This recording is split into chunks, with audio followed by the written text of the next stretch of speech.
What truly gives life meaning? Insights from Buddhism.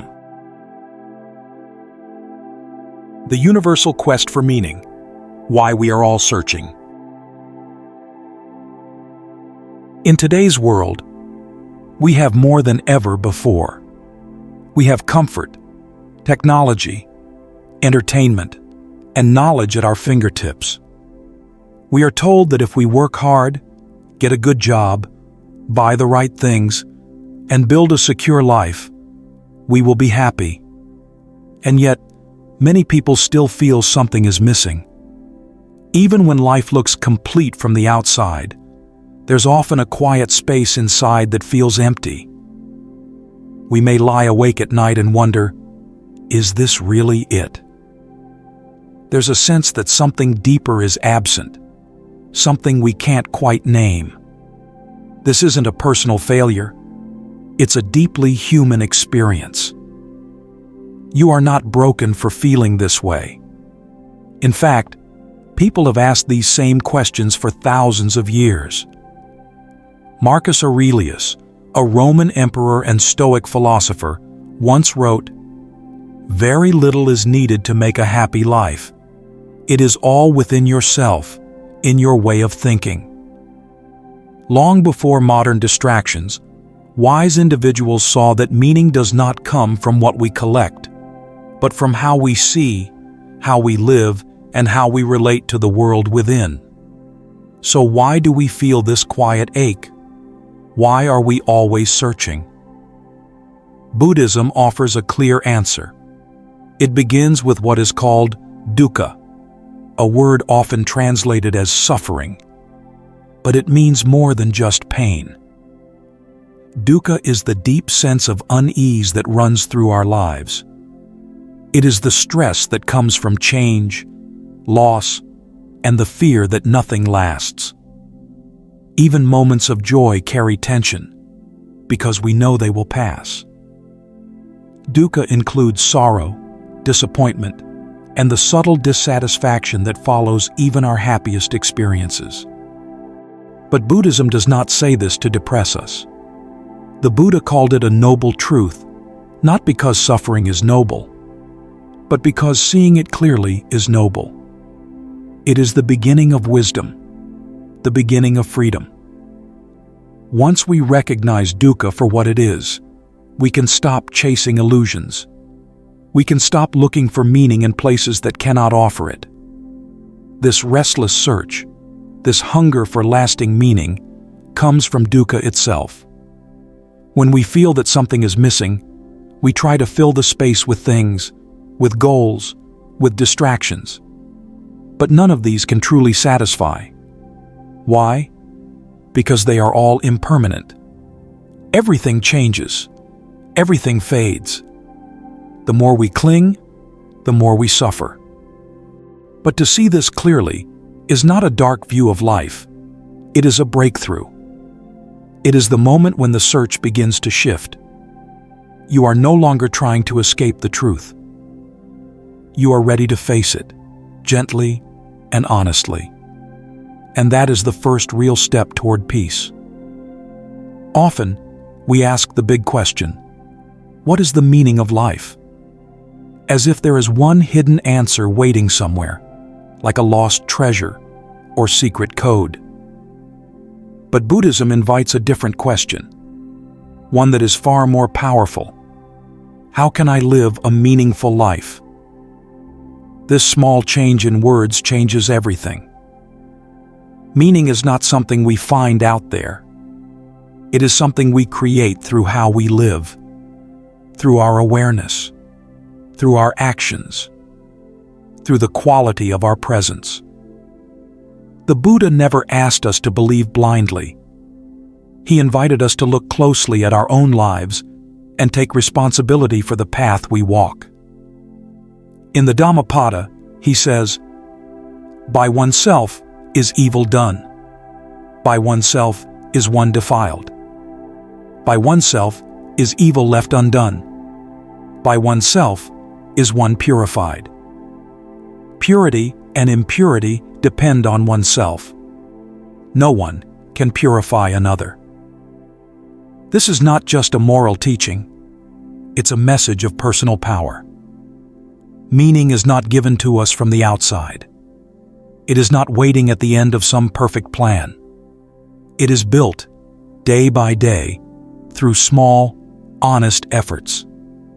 It is built through the way we see, the way we choose, and the way we respond to life. Beyond fleeting happiness, why external meaning always fades. From a young age, we are taught to chase things outside of us: success, comfort, status, approval. We are told that if we just reach the next level, get the right job, the perfect partner, the bigger home, then we will feel complete. And sometimes, we do feel good for a while. A new achievement brings a moment of joy. A compliment makes us smile. But before long, that feeling fades. A new desire appears. A new goal replaces the old one. This is not a flaw in us. It's how desire works.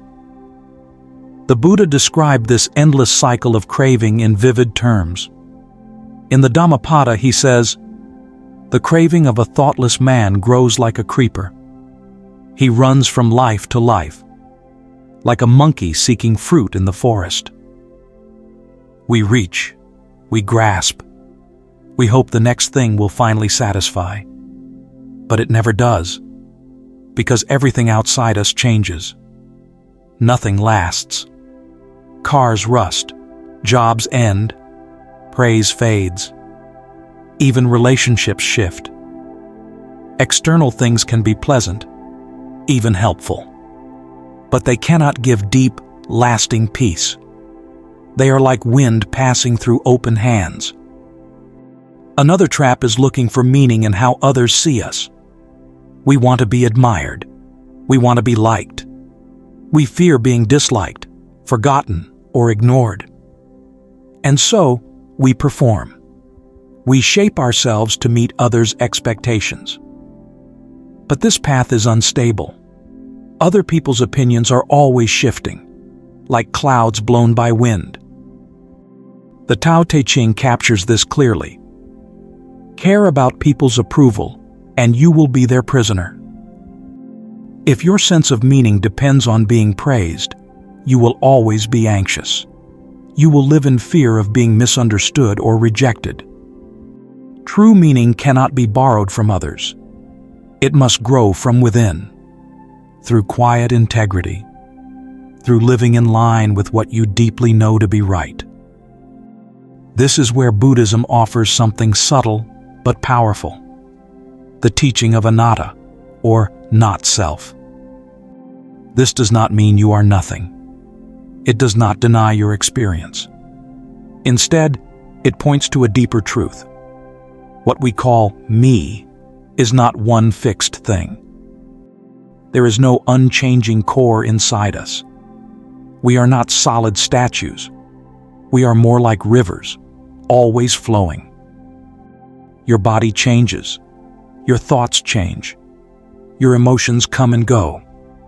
Even your values and dreams shift over time. What we call self is a process, a dance of many parts. So, when we chase a single fixed idea of life purpose, we suffer.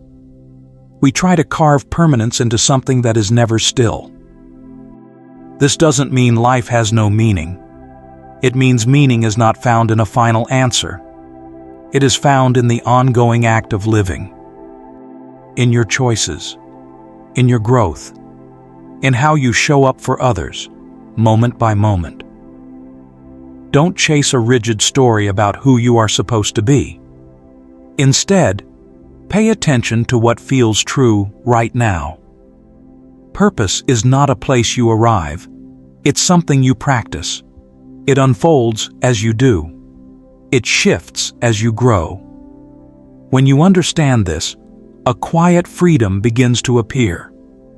You stop asking, "What will finally make me matter?" and start asking, How can I meet this moment with care? That is where real meaning begins, not in what you gain, but in how you live. Crafting meaning from within. The 3 pillars of the Noble Eightfold Path. If external things cannot give us lasting meaning, then where do we turn? The Buddha offered a direct, practical answer. He did not speak in riddles or hidden symbols. He laid out a path, clear, testable, and human. This is the Noble Eightfold Path, a system of training that helps us grow meaning from the inside out.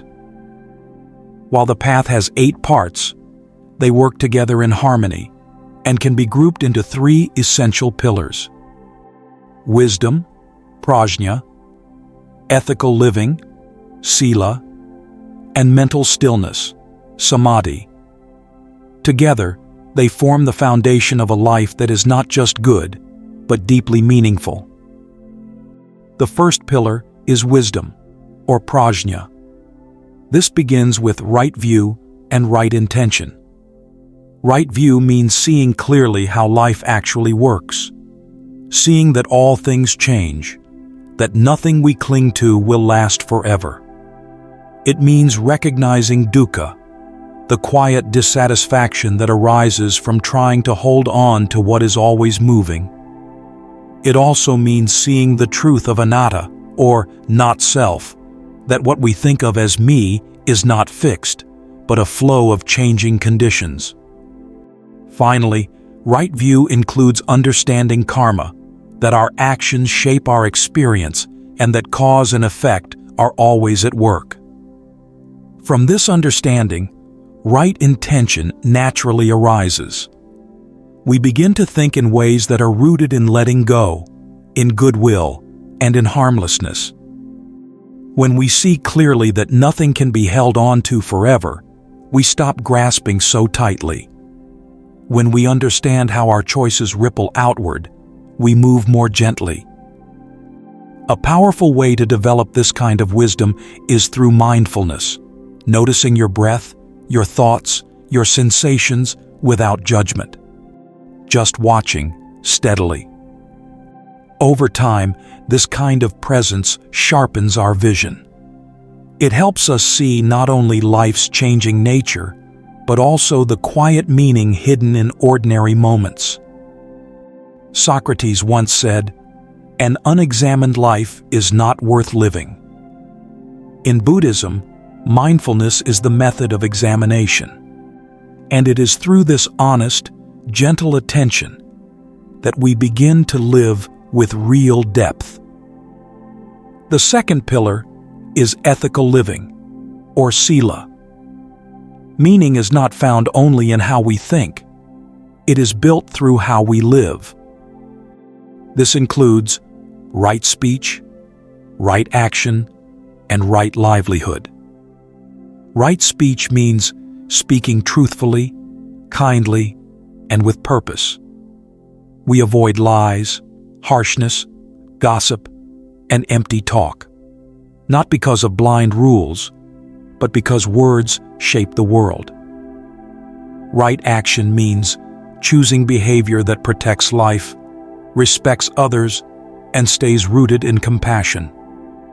It means not killing, not stealing, and not causing harm in our relationships. Right livelihood means earning a living in a way that supports, not harms, other beings. This pillar also calls on 2 vital qualities: karuna, compassion, the wish for others to be free from suffering, and metta, loving kindness, the wish for others to be happy. When we speak and act from these places, something shifts. Our life becomes aligned. We no longer chase meaning, we embody it. As the Buddha says in the Dhammapada, all that we are is the result of what we have thought. If a man speaks or acts with a pure thought, happiness follows him, like a shadow that never leaves him. Even the smallest gesture, A kind word, a sincere apology, a helpful act can carry immense meaning, not only for others, but for you.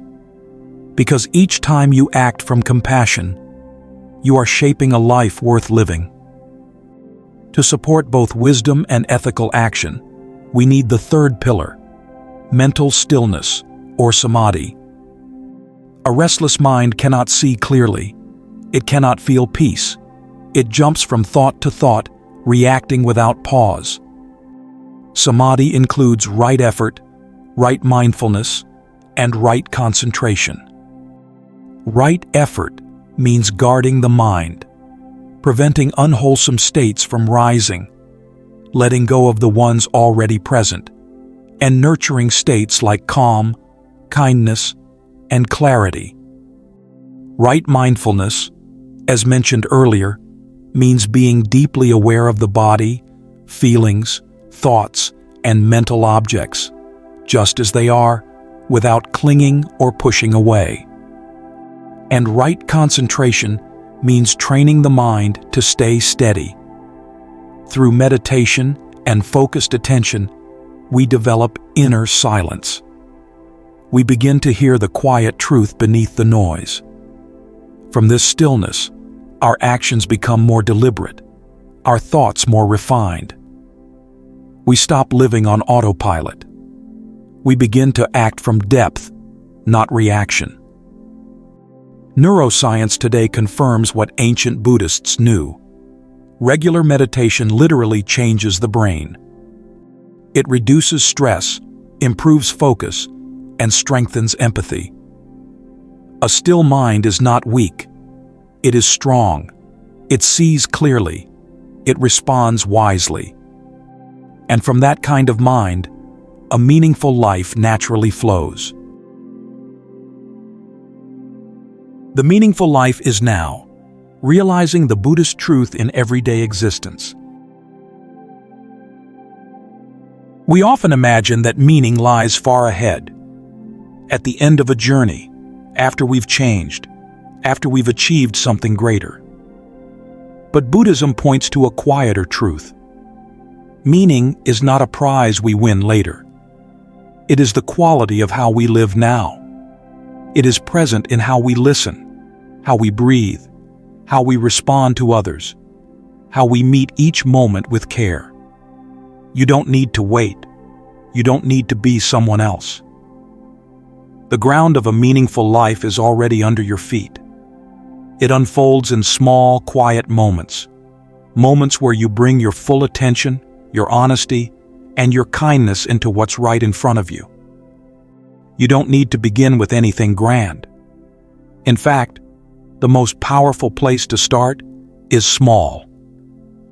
Wash the dishes slowly, without rushing, noticing the warm water and the rhythm of your hands.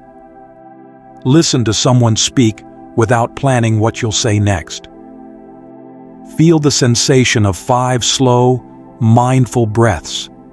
Then wish yourself peace, or silently offer that wish to someone else.